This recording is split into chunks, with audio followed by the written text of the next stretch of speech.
You can and should practice all the verbal skills you possibly can, but the perp gets a vote too.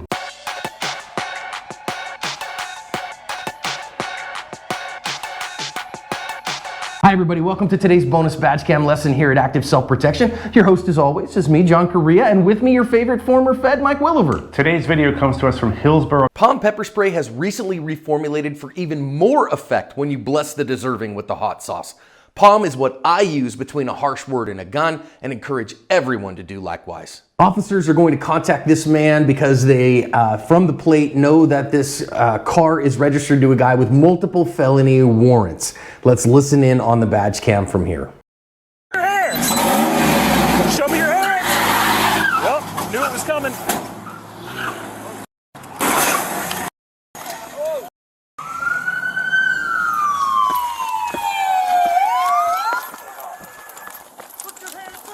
Get down! Get down! Get down! Show me your hands! Show me your hands! Show me your hands! Yeah, show me your hands! Show me your hands! Show me your hands right now! Show me your hands! He's got a gun! Show me your hands now! Show me your hands! Show me your hands! Show me your hands! Show me your hands right now! Show me your hands! Let me see your hands! Let me see your hands! Let me see your hands, man! I don't want to do this! Show me your hands! Show me your hands right now. Listen, he's got a gun. He's got a gun. Show me your hands. We can work this out. Show me your hands. It's not worth it. Stop. Don't do that. Don't do that. Put your hands up in the air. Show me your hands, man. It's not worth it. It's not worth it. Show me your hands, man. Put your hands in the air. It is not worth it. Hey, we need to worry about this guy over here. Come on, yeah. Listen, your warrants are not that serious. All right? Duck for me. Duck for me. Duck for me. If you can, duck for me, okay? Let me see your hands. Come on. Get right to you, okay? Come on. Come on, man. We don't want to do this. Show me your hands. You'll be out of jail tomorrow, man. Just come on. Show us your hands. We also got a signal 3. Come on. Don't do it, bro. Dude, it's not worth it. You'll be out of jail. It is not worth it, man. We don't take anything personally. I do not want to shoot you. But if you don't show me your hands, that's what's going to happen. Reference to signal 3. Put your hands up. We can work all this Please out. don't make me do this. You can be out tomorrow. Please do not make me do this. Put your hands on the ceiling. Put your hands on the ceiling. Come on. It is not worth it. You are going to die right there in that passenger seat if you don't show me your hands. Come on. Huh? Talk to me. Hey, talk to me. Look at me. Look at me, man. Look at me. Show me your hands. Do not make me do this.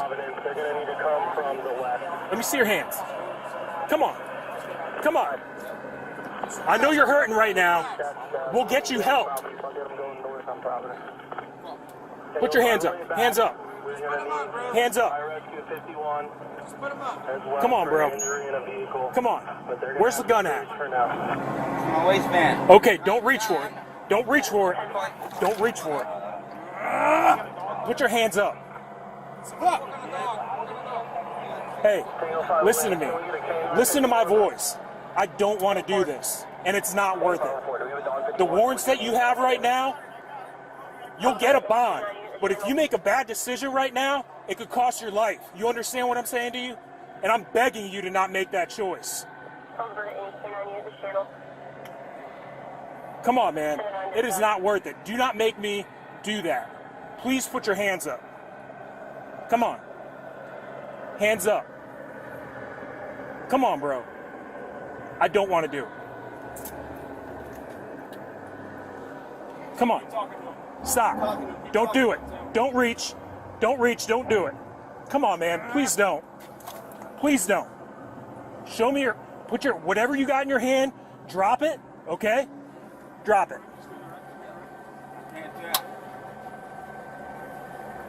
Tim, you saw the gun? He says he's got a gun. Listen, man, I don't want to do that. You're good. We're good.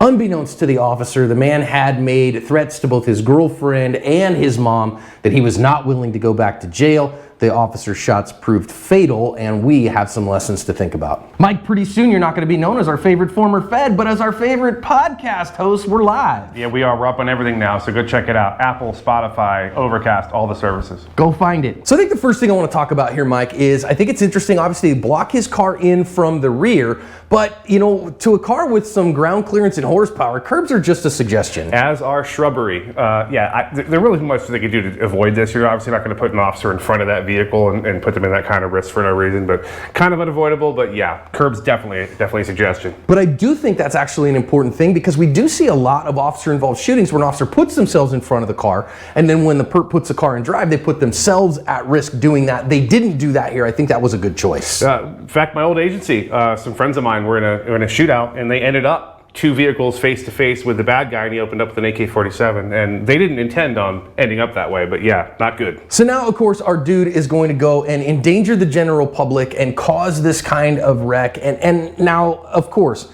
this is a terrible outcome here, and we want the officers to not have to deal with this kind of thing, but of course, endangering the public like this guy is putting literally countless lives at risk. And he doesn't care. He's too focused on not going back to jail. It's that important to him that he's willing to smash into this vehicle with God knows who in it, probably children, and he just doesn't care. He has no regard whatsoever for other people. So now all these officers have a big bad wreck to deal with as well, maybe some injured parties and those things. Pretty serious stuff. So now, of course, our officer is going to hoof his way over there, and now what are you going to do? If you're watching here what goes down, he is going to spot this guy trying to climb out of the truck. Now, I think a good lesson out of this one, see him a little ways off, and he's got a good, powerful handheld flashlight here in order to put more light on the subject. Now, there's not a lack of light around. It's not really pitch black, but having a good, powerful handheld light can cut through some of that and give you some more information. And you were telling me earlier the difference between candela and lumens, and I didn't know that actually, but so more candela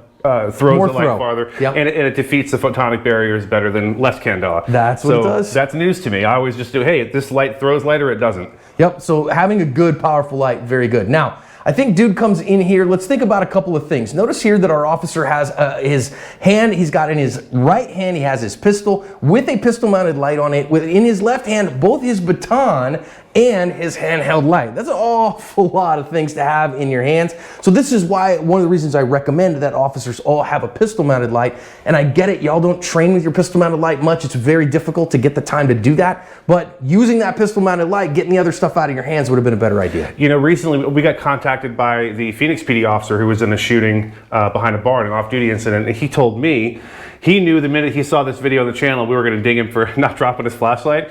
You know what? Here, officers, deputies, agents, hear us when we say this. This is not to criticize this officer. He did the best job he could, probably as good or better job than I would have done. We have to learn these lessons one way or another. And I think this, especially this dropping the thing in your support hand, needs to be drilled into people's heads more than it is currently. Yeah, that's what we're really looking to do here. We're not looking to criticize anybody for what they've done, because it's probably what they've been trained to do.